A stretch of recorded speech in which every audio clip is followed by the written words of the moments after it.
What I think I was so appreciative of Big Bear, it was a place where kids in the neighborhood could get a first job.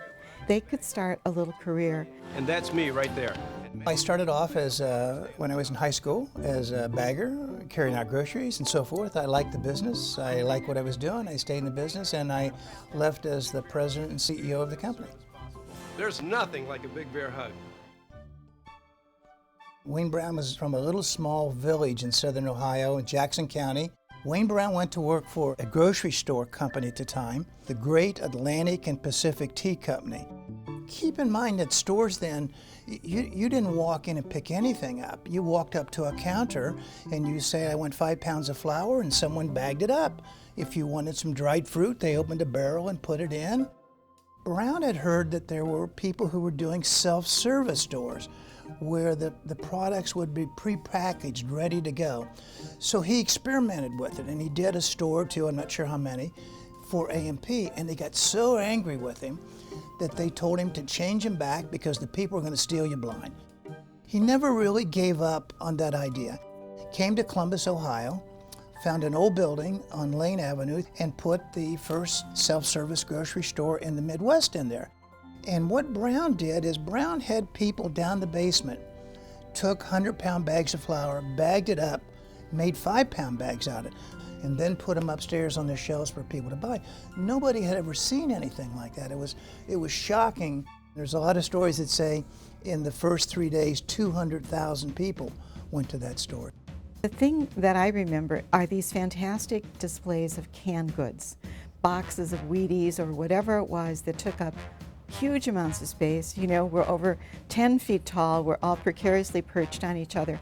And they were the backdrop, what could have been every I Love Lucy sitcom, you know, where somebody accidentally bumps into it and everything goes sprawling.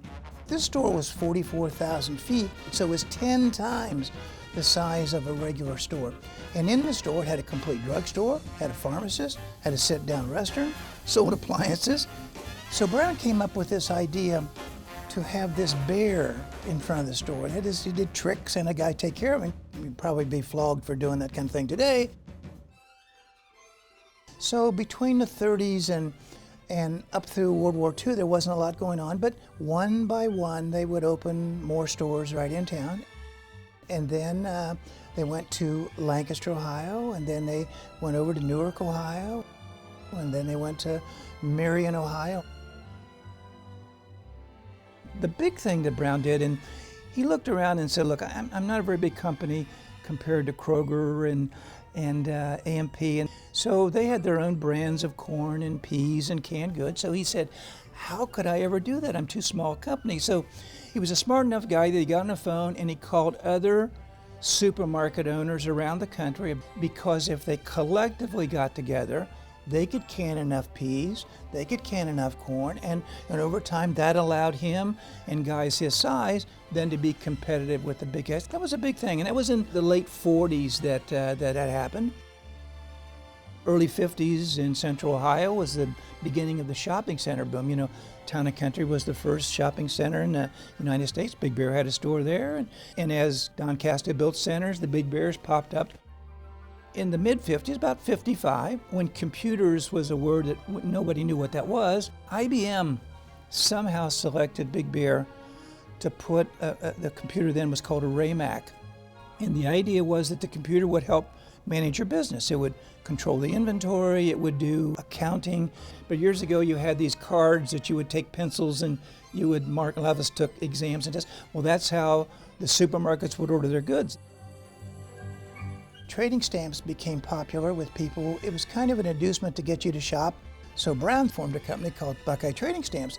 When you bought groceries, you got one for every 10 cents or $1 you shopped, and you stuck them in the books. And then we opened up these redemption centers where you could go redeem those. And there was one downtown at Spring and High, was down there for a number of years.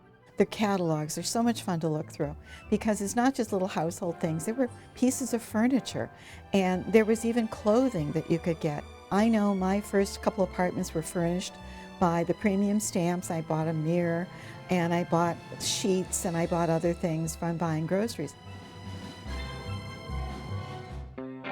Brown built the first warehouse in the late 40s was a warehouse, and in the front section was the offices. The grocery distribution warehouse was about 12 acres under one roof. You couldn't see from one end to the other, it was so big. But almost all of what we sold came out of there. Big Bear had its own trucks, its own fleet, so it was an integrated company that was kind of a top to bottom. We bought it here, we shipped it out of here.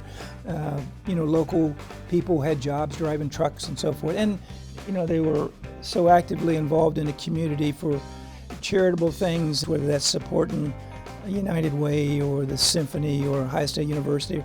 The employees were always very proud of that, and they treated the employees quite well, and they stayed. I don't know if maybe Mr. Brown's health was failing, but he had decided to sell the company, and he made a deal with an investment banking company from New York. Sometime in the 80s, they decided to make it a public company. Well, if you're a publicly traded company, then you're vulnerable to anybody who has enough money to go out, and if you could buy enough stock, then you can own the company. So Gary Hirsch was an investment banker, 38 years old, not an old guy, had some partners, and decided that Big Bear was public and he would buy it. And there were a lot of these, they were called at the time leveraged buyouts, hostile takeovers that were occurring in the late 80s. They were all over the place. Aside from their original investments like Big Bear, and they just bought a lot of failed schlocky companies, and with the idea that we're going to fix them. And that doesn't happen very often. So they got to the point at one time where they had borrowed like $1.4 billion. They had $140 million a year in interest payments to pay on those bonds. As things became more desperate with the Penn traffic people, there was a panic. There was always some new borderline illegal accounting scheme that you would do to try to make the numbers look better. I mean, it was always about numbers. It was never about the peaches and the corn and the clean floors and good service. Finally, whether it's a big company or an individual or you or I, you reach the point where you can't borrow any more money. And when you can't borrow any more money, then you have to begin to liquidate. They went through 2 bankruptcies. They went through one, I think, in 99 or 2000, and then the final one in 2003. I cringe for the employees at Big Bear that got hosed on their pension plans, and those stories behind the scene things are ones that they're real people, that people who worked 25 and 30 years and thought they were going to get a nice pension, and because guys like Hirsch and those kind of people had their way, they're comfortable someplace up in Rye, New York, while some cashier in Circleville, Ohio is trying to figure out how she's going to retire now, and those kind of things, they aggravate you. And there's bodies all over the place in these kinds of things, and there's never any bodies for the guys that do it.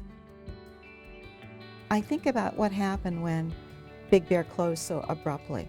I think people were shocked, not just the employees, but the customers. Big Bear was just such a part of everybody's life.